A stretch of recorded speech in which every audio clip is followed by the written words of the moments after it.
আসসালামু আলাইকুম, welcome back everyone. কেমন আছেন সবাই? নরমালি যে কোনো ধরনের প্রিন্টার অথবা ডিসপ্লে পৃথিবীতে যত ধরনের কালার আছে সব কালারই প্রিন্ট করতে পারবে অথবা শো করতে পারবে, কিন্তু এটা আসলে সম্ভব না। যেমন আপনি যে আপনার ডিসপ্লেতে অথবা মনিটরে এবং মোবাইল ফোনে যে কালারটি দেখতেছেন আর প্রিন্টিং এর সময় যে কালারটি দেখেন, দুটোর মধ্যে অনেকটা ডিফারেন্স রয়েছে। অনেক রিজন আছে। রিজন গুলো হলো আপনার মেনলি টেকনোলজি, যে কোন টেকনোলজি ইউজ করে সিস্টেমটা তৈরি করা হয়েছে। যেমন মনিটরের সিস্টেম একরকম এবং প্রিন্টিং এর ক্ষেত্রে আর এক রকম। যেমন ধরুন একটা মনিটর আপনার অ্যাডিটিভ কালার ইউজ করে, যেমন keyboard part red, green and blue show করে হোয়াইট তৈরি করে, কিন্তু প্রিন্টিং এ আপনার সাবট্রাক্টিভ কালার ইউজ করে। যেমন তারা হোয়াইট পেপারের উপরে সায়ান, ইয়েলো এবং ব্ল্যাক অন্যান্য কালার ইউজ করে আপনার ব্ল্যাক কালার তৈরি করে। তো সব থেকে বড় কোশ্চেন হলো আমরা ফটোশপে কোন কালারটি ইউজ। মূল বিষয় হলো যে এটার আসলে কোনো রাইট অ্যান্সার নেই। আসলে এটা ডিপেন্ড করে হলো আপনার উপরে, যে আপনি কোন কাজে ফটোশপটি ইউজ করতেছেন।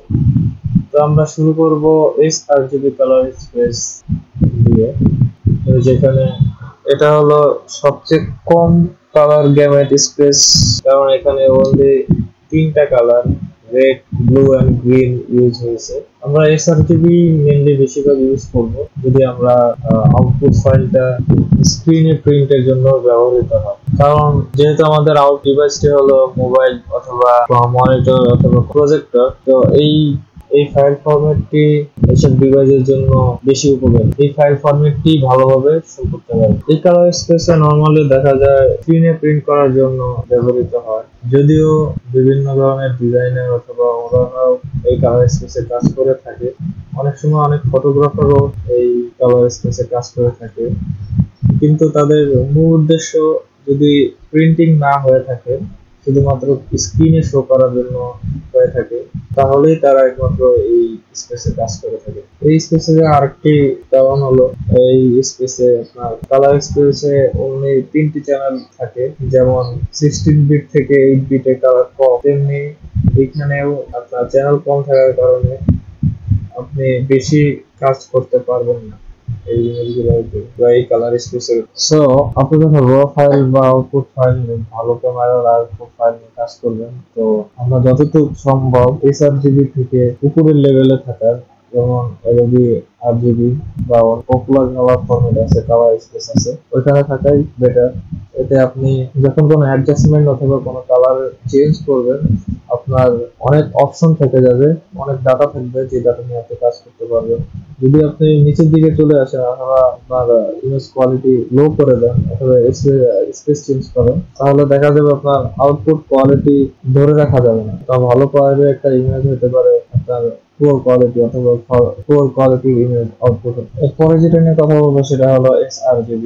এটার কালার স্পেসটি অনেক বড় এবং এটি অনেক পপুলার যখন আপনি ফটোশপে কাজ করতে যাবেন। এর কারণ হলো অনেকগুলো কালার স্পেস নিয়ে আপনি কাজ করতে পারবেন এটার ভিতরে। এটা ডিজাইনার এবং ফটোগ্রাফাররা এটা পছন্দ করে বেশি, কারণ এটাতে অনেক বেশি ডাটা নিয়ে কাজ করা যায়। এমনকি অ্যাডোবি আরজিবি আপনার ডাইরেক্টলি ইনজেক্ট প্রিন্টারে প্রিন্ট করা যায় এবং আপনার আরো 6টা কালার নিয়ে আপনি প্রিন্ট করতে পারবেন, এবং এখান থেকে আপনি ডাইরেক্টলি sRGB তে কনভার্ট করে স্ক্রিনে প্রিন্ট করতে পারবেন। নেক্সট যেটা আছে সেটা হলো আপনার অ্যাডোবি প্রো ফটো ইমেজেস। এই কালার ব্রাশটি অনেক বড়, যদিও এখানে অনেক কালার আছে যদি আপনি আপনার স্ক্রিনে দেখতেও পারবেন না। প্রো ফটোগ্রাফার যারা আছে তারা এই ফটোগ্রাফির এই চ্যানেল নিয়ে এই কালার স্পেস নিয়ে কাজ করে থাকে। এরপরে লাস্ট যে কালার স্পেসটি আছে সেটি হলো CMYK।